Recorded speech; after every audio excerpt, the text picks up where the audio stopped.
London Property, home of Super Prime, where you can find informative, educational and entertaining content covering all aspects of property. Hello and welcome to London Property, the home of Super Prime. I'm your host Farnaz Fazaipour, and today we're in conversation with Harvey Soning, who is an absolute expert in commercial real estate, working both in London and internationally. Welcome to the show. Thank you, and thank you for the compliment. First of all, tell us about yourself and how you got to here today and your experience. 77 years old, about to be 78. I've been in the business, commercial property business, and the residential management business since I was 15. So that's about 63, 64 years. How did I get here? Well, this business, James Andrew International, was formed in 1974, where there was the first big crash after the Second World War. And I decided it would be best for me to be on the agency side of the business as opposed to the development and investment side. And we've been going ever since. We have very loyal clients. We're a smallish compared to the big boys agency, but we give a very personal service, and international does mean international. We've done lots of business over the last 10 years in Europe. USA, we have an office in Washington, D.C., where we run our US business from. We've done business in Japan.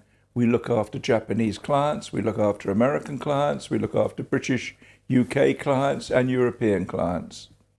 And how would you say that the commercial real estate world has evolved in the decades that you've been involved? 60 years ago, buildings were buildings. Today, buildings are huge pieces of machinery. There's no other way to describe it. They are living bricks, mortar, concrete, but they live inside, especially with the environmental challenges that we're living in now. And do you help both tenants seeking office space as well as landlords wanting to acquire more or dispose of? Absolutely, both. And what are the nuances on each side? If you're taking offices, it's better to have us on your side. And if you're leasing offices, it's much better to have us on your side. Got it.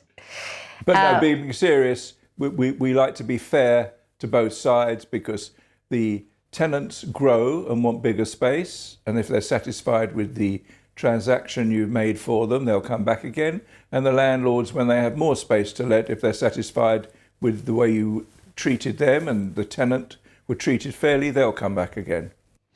And are you seeing that after COVID and the sort of shift in the way that people do things, are you seeing a future in commercial real estate and how it's evolving towards that? Are you seeing some kind of new businesses emerging and kind of new use for spaces?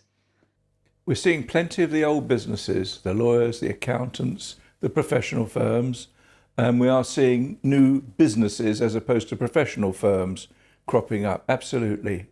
When you say that you work internationally, how does that work? Is it London-based clients that then require you to go abroad for them, or? We use an expression, have gun, will travel. Where the client wants us to go, we go. If we can do the job ourselves, we will.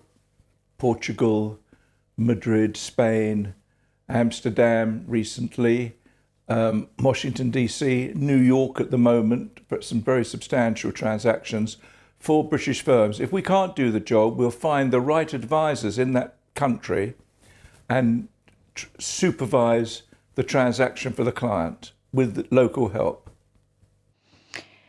And if you were to give us a market update, sitting here today, as to what is actually going on in the commercial real estate world, what would that be? It's called the best of the best.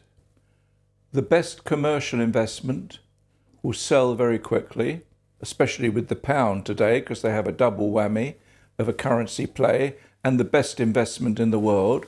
We have the finest lease structure, 10 or 15-year leases, fully repairing and insuring, doesn't exist anywhere else in the world.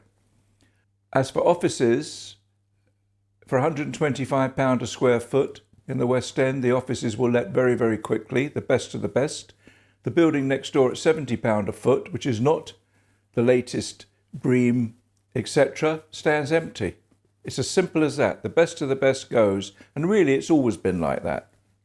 So it's not that since the shift in the way that people work, that it's harder to let or sell the older buildings. Absolutely. It's Absolutely. always been the case. To get the best staff, they will only work in the environmental environment that is good for their health and their well-being. That's very key in the decision-making process for both landlords and tenants, Yeah. I guess. So what do you think's happened in a commercial sense, as in the numbers side of the business, in the past 5 years in commercial real estate, the values? Again, the best of the best, the values have remained steady. Call it the best in the city, circa 4%. The West End of London, 3.5%. The major cities, Liverpool, Birmingham, Glasgow, 4.5%, 5%. And has there been more of a shift from focusing in London over the last decade, from going to other major cities and transport links? About the same. Hasn't changed much. Yeah, because there's a lack of the best buildings. When a really good building comes up, there is a rush. Whether it be London, as I said before, Edinburgh, Birmingham, Manchester. You don't see that there's going to be a substantial shift from, I mean, I don't know enough to comment about permitted developments, but do you think there's going to be a shift in planning rights where people might be allowed to convert commercial buildings into residential in certain areas? What does it mean when people talk about permitted development? I think it's an absolute necessity, because the 20, 25-year-old office buildings are not fit for purpose.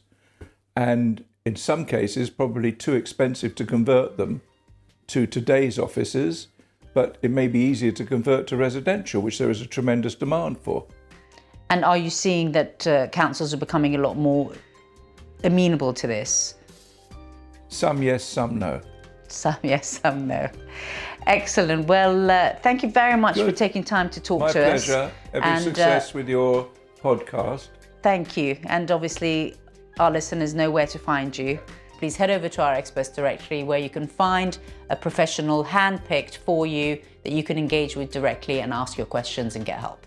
Thanks for listening to the London Property Podcast. Head over to londonproperty.co.uk and subscribe to our newsletter to receive latest updates.